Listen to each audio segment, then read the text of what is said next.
Welcome to Coding Wala Shree. As a Java developer, you might often find yourself asking some critical questions. Will Kotlin replace Java in long run? How safe is the future of a Java developer? Is it necessary for a Java developer to learn Kotlin? Is Kotlin better than Java? Which language should you learn in 2024? Which is the modern day language you should learn? These are important questions that come up as the tech landscape shifts and new languages like Kotlin rise in popularity. In this video, we will deep dive into the Kotlin versus Java debate, comparing their features, performance, and the potential future trajectories. We also address the safety of a Java developer's career in this rapidly evolving industry. I will also provide my overall conclusion on the debate and share some personal advice with you in this video. If these questions have been on your mind, stick around because you are about to get the answers you need to stay ahead. Now, let's take a moment to explore the history of these languages, Java and Kotlin, and understand how they have evolved over time. If you look at Kotlin, it is a modern day language developed by JetBrains. JetBrains has one of the most popular IDEs, IntelliJ IDEA, and just to add, it is my personal favorite IDE. It really offers very good features.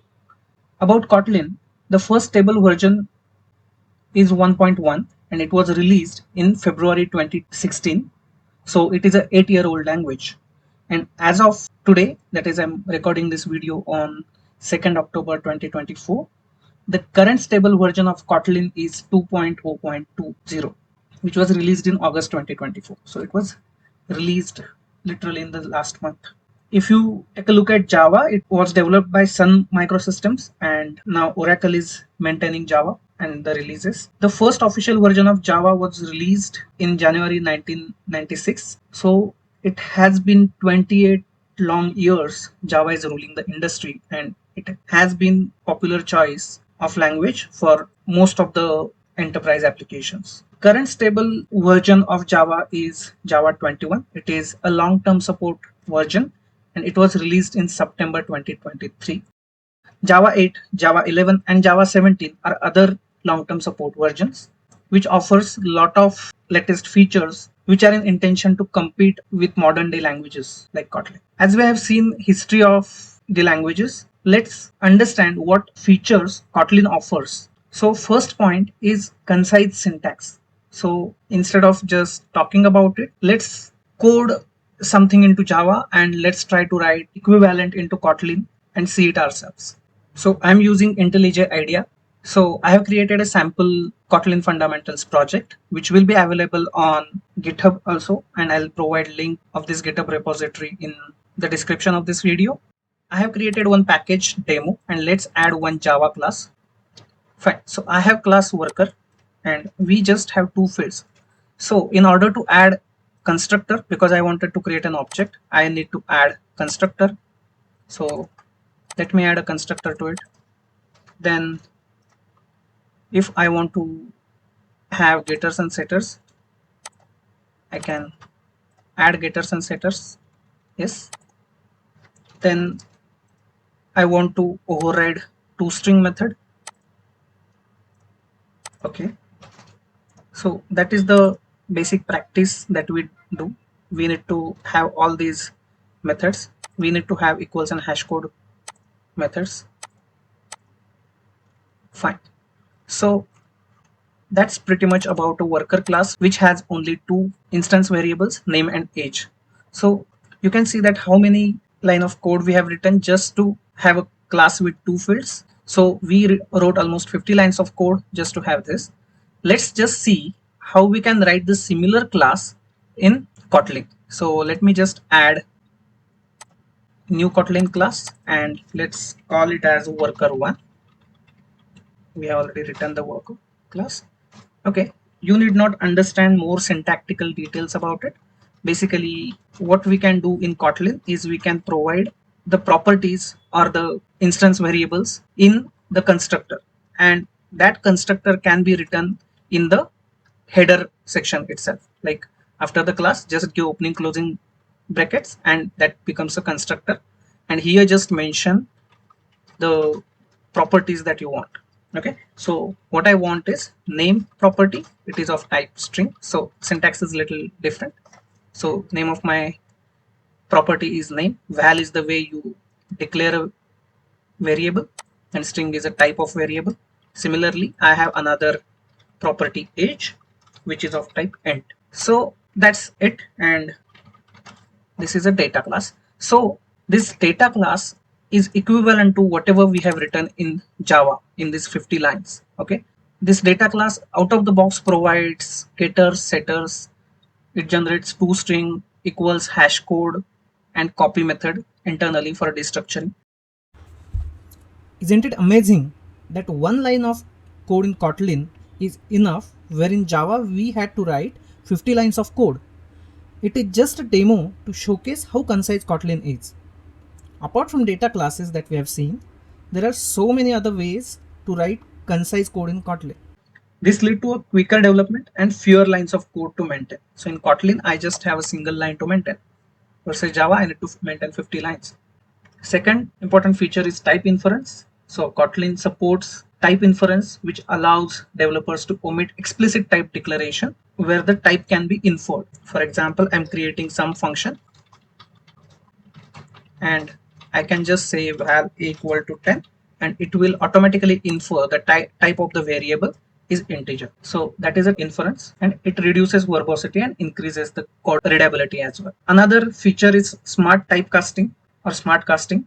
It automatically casts a variable to a specific type after it has been checked for that type. If there is a conditional statements which already checks the type of the variable, you need not cast it explicitly, which in case of Java, if you are checking the type with instance of operator, even after that you need to cast it to a particular type and work on it. So that is a smart casting. Then is a very strong point, which is a null safety. So Kotlin offers a built-in null safety feature which help prevent null pointer exceptions, Which is a common source of bugs in Java, right? The experienced developers know this point very well.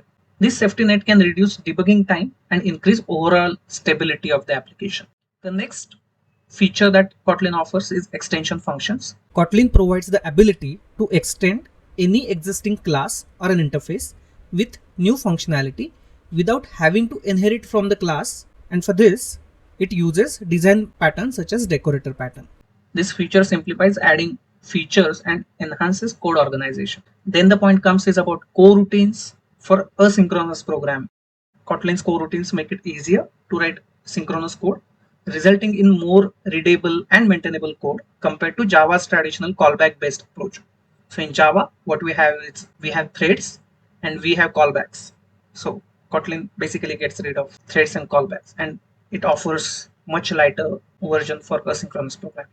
The next point is interoperability with Java. You can't really ignore Java. So Kotlin is fully interoperable with Java. So in Kotlin, you can use Java code. So I can really create object of a worker class, which we created earlier. So worker is equal to worker. So you can see that worker is a Java class and its constructor has two arguments, string and integer. So let's provide that.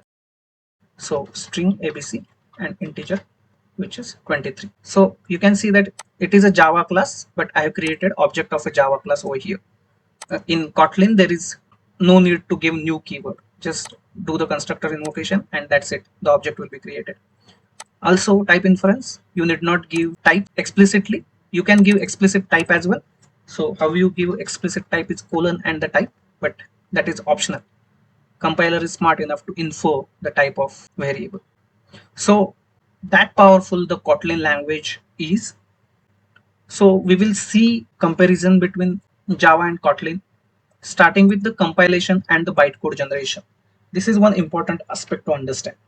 So Java compiler is a Java C process basically. So it is designed for Java syntax and naturally compiles Java code to the JVM bytecode. Now compilation speed, if you compare with Kotlin, is typically faster due to Java's simpler syntax than Kotlin. Java developers initially might find Kotlin a little complex to write, and Java is a bit simpler in syntax. And it offers fewer features in comparison to Kotlin, so compilation speed is typically faster. And it's straightforward translation from Java source code. to JVM bytecode. When compared to Kotlin, Kotlin is designed to be more concise and expressive. So actual work takes place under the hood. The compilation is relatively slow due to that, because the Kotlin compiler has to translate these features like null safety, extension functions, coroutines, and more into the bytecode, right? Because both are JVM based languages and both of them generate the bytecode. But Kotlin will take more time to generate bytecode because it offers more features. This adds to more complexity but gives Kotlin its powerful features, right? Then is the interoperability. Java interfacing with Kotlin generated bytecode can require some extra work, especially with Kotlin specific features like null safety, extension functions, coroutines, and etc. Right? Interfacing with this needs some manual efforts in terms of interoperability from Java to Kotlin. The other way around is quite seamless. Like Kotlin is designed to interoperate seamlessly with Java. The Kotlin compiler can compile Kotlin code into bytecode that works with Java libraries and frameworks. So you can use Java libraries and frameworks like Spring, Spring Boot, JPA, and so on with Kotlin as well. The language will only be Kotlin, and you can use the same frameworks as you use it with Java. Kotlin is a multi-platform language, and that is another very important point to understand. It is more flexible and supports multiple targets. You can write applications for JVM platform, for Android platform, iOS platform, desktop, web, all these platforms. You can write applications in Kotlin. So it is designed to be multi-platform and code sharing among multiple platforms. However, Java mainly compiles your JVM bytecode, but the frameworks like Graal JVM, it can compile the native binaries as well and needs additional efforts to maintain and reuse code in multiple platforms like Android, iOS, web, and desktop. So Kotlin wins when it comes to multi-platform. And Kotlin is usually preferred for Android and iOS development. When it comes to backward compatibility, Java again wins the race because it has strong emphasis on backward compatibility across Java versions, ensuring the bytecode from older version still runs on the newer JVMs, right?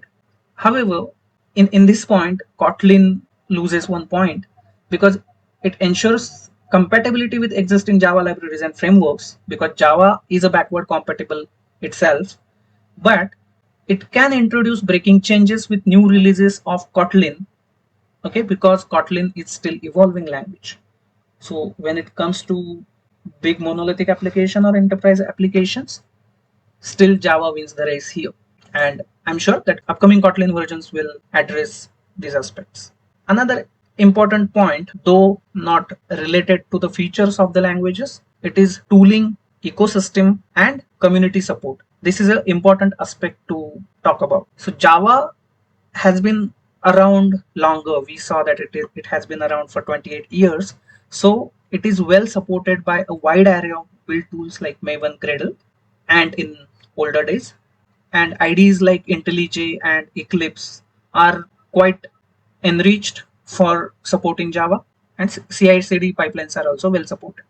Java's extensive community offers a robust support through documentation, forums, and resources, making it easier for developers to find solutions to their problems. So this is also an important point when it comes to actually developing an application. While looking at these aspects from Kotlin's angle, it is relatively new, as we have seen. It has been 8 years though. Kotlin is well supported in modern days IDEs like IntelliJ IDEA. Kotlin's Gradle integration is very strong, though the support to the older tools may not be as robust as Java. And when it comes to documentation, Kotlin has good documentation and learning resources. However, community support is relatively lesser compared to Java. When it comes to the learning curve, when you are learning Java versus you are learning Kotlin, now if you already know Java, it will be very much easier to adapt Kotlin because both are the JVM based languages, right? However, Java is more verbose and traditional syntaxes make it easier to learn for beginners, and especially those coming from the other object oriented languages like C++ or C sharp, right? If you are already familiar with languages, it will be really easier for you to adapt to Java. Kotlin, on the other hand, is more modern and concise. Some of its features like coroutines, extension functions, null safety, might introduce a slight learning curve for Java developers because those are not present in Java nor in C++ or C Sharp. So that may introduce slight learning. Coming to the conclusion, which language is better? Is it Kotlin or Java? Will Java have a future in the long run? We will now come back to these questions because we have sufficient information to discuss about all these questions. So the conclusion is use Kotlin if you're looking for modern features like conciseness, null safety, functional programming, coroutines, interoperability with Java. So the Kotlin is great choice. Okay, it is especially ideal for Android development and new JVM projects. If you're developing a new project, completely new project, or a new module, you can think of using Kotlin. No harm. It seamlessly works with Java. You can take advantage of Kotlin and you can write more concise application in Kotlin. From Java's perspective, if you're working with large scale systems, enterprise level applications, you need maximum backward compatibility because experienced developers know that your applications are continuously evolving. You need to give new features in your large scale systems. So you need maximum backward compatibility or prefer more traditional object oriented programming. If you're preferring more traditional object oriented programming, go with Java. So Java remains the solid choice for large scale systems, that is enterprise level applications. Java has been adding modern features in recent versions, like you can have records, which is basically competing the data class, and there are other features as well. Java 8 has already introduced lambdas and functional programming style, and it is continuously offering some features, but it is not as concise as Kotlin. And ultimately, Kotlin offers more expressive and productive experience for developers, while Java continues to dominate the enterprise application. So that is the conclusion, when to use Kotlin and when to use Java, or you can use the hybrid approach. Continue using Java for existing modules. However, new modules can be built in Kotlin. Runtime implications will not be there because both Kotlin and Java source codes ultimately compiles into the JVM bytecode, and that bytecode runs on the system. So there will not be much performance implications in Kotlin and Java. So that's the ultimate conclusion. My opinion on other points that we raised initially. I will give my personal opinion on how safe the future of Java developer is, or is it necessary for Java developer to learn Kotlin? These questions are valid questions, and what I'll say is, while no one can truly see the future, but we can make prediction based on Java's approach to releasing new features to compete with modern languages like Kotlin.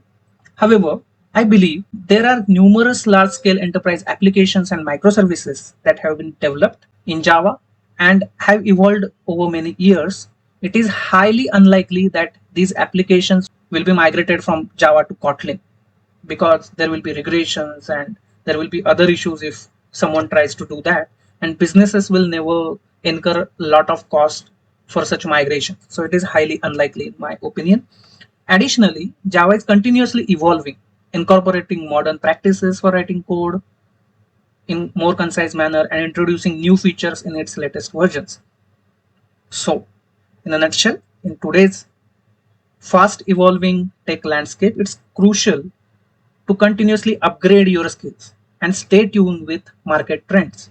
One important step is, in my opinion, to explore Kotlin. You don't need to become an expert right away, but gaining a basic understanding of the language will broaden your skill set and open up more opportunities for you. So, especially Android development and modern JVM based applications, Kotlin will be a good choice. So, at least have basic understanding of Kotlin. You'll have good material on the Kotlin site, Kotlin Playground, as well as I'll be creating videos on Kotlin, so you can stay tuned with channel and you will see the videos on Kotlin. At the same time, make sure that you keep eye on latest versions of Java. Just because you're using one version, don't just stick to that version. Just at least once or twice a month, just take look at what Java versions have been released, because Java is continuously revolving, what new features being introduced. And this knowledge will help you keep yourself up to date and understanding these offerings will help you stay ahead and maintain your expertise in the language. In short, keep learning, stay adaptable, and embrace the tools the market is moving towards. Finally, if you're passionate about staying ahead in the world of technology and learning key trends like Kotlin, Java updates, microservices, and much more, make sure to subscribe to my YouTube channel, Coding Wala Shree. I regularly post videos and break down complex programming concepts, new technology features, and interview preparation tips. Whether you are a beginner or an experienced developer, I try to provide something valuable to everyone. So hit that subscribe button if you have liked this video and turn on the notifications so you will never miss out on important tech updates that can help you grow your skills and advance your career. Again, I'll say keep learning, stay adaptable, and stay connected. Bye bye until we meet again.